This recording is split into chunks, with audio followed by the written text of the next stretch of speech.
Hello friends, Joe சமையல் இன்னைக்கு நம்ம சின்ன வயசில் சாப்பிட்ட பொரி உருண்டை எப்படி பண்ணலாம் அப்படின்னு பார்க்கலாம். இதுக்கு வந்து 1 கப் அளவுக்கு நல்லா பாகு வெல்லம் எடுத்துக்கோங்க. இல்லைன்னா நாட்டு சர்க்கரையும் ரொம்ப நல்லா வரும். நான் வந்து நாட்டு சர்க்கரை தான் எடுத்திருக்கேன். 1 கப் நாட்டு சர்க்கரை எடுத்து கொஞ்சமாக தண்ணி விட்டு கரைச்சிக்கோங்க. தூசி எதுவும் இருக்காது. அப்படி இருக்கும் அப்படின்னு டவுட் இருந்துச்சுன்னா அதை கரைச்சிட்டு அப்புறம் அதை ஃபில்ட்ரு பண்ணி ஊற்றிக்கோங்க. இப்போ வந்து 2, 3 ஏலக்காய், அதையும் நல்ல ஒரு ஃப்ளேவர் கொடுக்கும். அதுக்காக தான் 2, 3 ஏலக்காய் தட்டி அதையும் சேர்த்துக்கோங்க. சேர்த்துட்டு நல்லா பாகுப்பதம் வைக்கணும். நல்லா ஒரு கல் பாகுப்பதம் சொல்லுவோம்ல, அதிரசம் தாண்டி அதுக்கு அடுத்த பாகு எடுக்கணும். அப்போ தான் அந்த பொரி உருண்டை ரொம்ப சூப்பராக வரும். பக்கத்தில் ஒரு தண்ணி வச்சுக்கோங்க. தண்ணி வச்சுட்டு பாகு வருதான்னு பார்த்துக்கோங்க. இது வந்து ஒரு ஜவ்வு மிட்டாய் மாதிரி நல்லா அதாவது அதிரசம் பதத்துக்கு வந்திருக்கு. இன்னும் கொஞ்சம் நல்லா கொதிக்க விடணும். அப்போ தான் அந்த பாகு வந்து கரெக்டாக வரும். நல்லா நுரைச்சி பொங்கி வரும். அப்போனா அந்த பாகு வந்து நல்லா வந்துடுச்சுன்னு அர்த்தம். இன்னும் கொஞ்சம் நேரம் வர வேண்டியிருக்கு.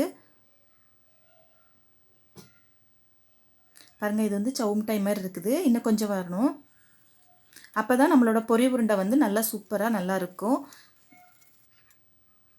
சின்ன வயசில் சாப்பிட்ட பொரி உருண்டையை வந்து நம்ம வீட்டிலே செஞ்சுக்கலாம். ரொம்ப சூப்பராக இருக்கும்.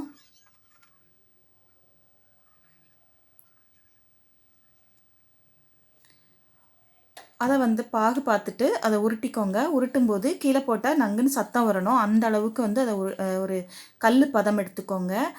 இந்த மாதிரி நல்லா நுரைச்சி பொங்கி நல்லா சுருண்டு வரும். இப்போ வந்து பாகு ரெடி ஆயிடுச்சுன்னு அர்த்தம். பாருங்கள், இப்போ பாகு ரெடி ஆகிடுச்சு. போட்டோன்னா அப்படி சத்தம் வரணும். கீழே போட்டோம்னா அந்த அளவுக்கு இந்த பாகு எடுத்துக்கணும். 1 கப் வெல்லம் எடுத்திருக்கேன் இல்லையா, அல்லது நாட்டு சக்கரை, அதுக்கு வந்து 3 கப் எடுத்தீங்க அப்படின்னா ரொம்ப கரெக்டாக வரும். உங்களுக்கு ரொம்ப ஸ்வீட் பிடிக்காது, நான் ரொம்ப ஸ்வீட்டாக சாப்பிட மாட்டேன் அப்படின்னா 4 கப் எடுத்துக்கலாம். நல்லா ஸ்வீட்டாக இருக்கும், எனக்கு ரொம்ப பிடிக்கும் அப்படின்னா 3 கப் கரெக்டாக இருக்கும். 1 டீஸ்பூன் நெய் சேர்த்துக்கலாம்.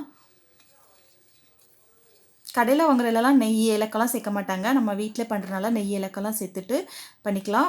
நீங்கள் வந்து 1 கப்புக்கு 3லேருந்து 3.5 கப் வரைக்கும் எடுத்திங்கன்னா ரொம்ப கரெக்டாக வரும். 3 கப்பு தான் நான் எடுத்திருக்கேன்.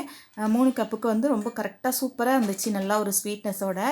4 கப் எடுத்திங்கன்னா கொஞ்சம் ஸ்வீட் கம்மியாக இருக்கும். பிடிக்கிறதுக்கு கரெக்டாக தான் வரும். இப்போ வந்து அந்த நம்ம பாகை வந்து பொரியோடு சேர்த்துட்டு நல்லா கலந்துக்கலாம்.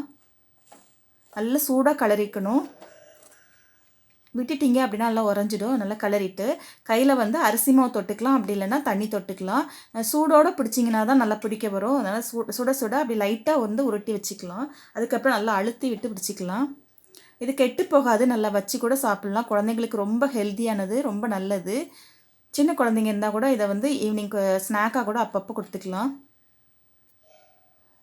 இந்த மாதிரி உருண்டை பிடிச்சி வச்சுக்கோங்க.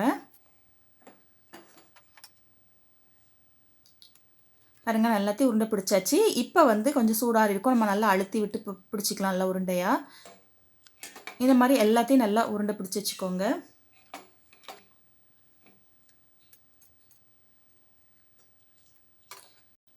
நீங்களும் உங்கள் வீட்டில் இந்த பொரி உருண்டை செஞ்சுக்கலாம். செஞ்சு டப்பாவில் ஸ்டோர் பண்ணி வச்சிங்கன்னா குழந்தைங்க அப்பப்போ சாப்பிட்டுக்குவாங்க. நம்மளோட பொரி உருண்டை ரொம்ப சூப்பராக ரெடி ஆகிடுச்சு. நல்ல ஒரு ஸ்வீட்டோட ரொம்ப சூப்பராக இருந்துச்சு. இந்த வீடியோ பிடிச்சிருந்தா ஜோ சமையலை சப்ஸ்கிரைப் பண்ணுங்கள், லைக் பண்ணுங்கள், ஷேர் பண்ணுங்கள். தேங்க்யூ.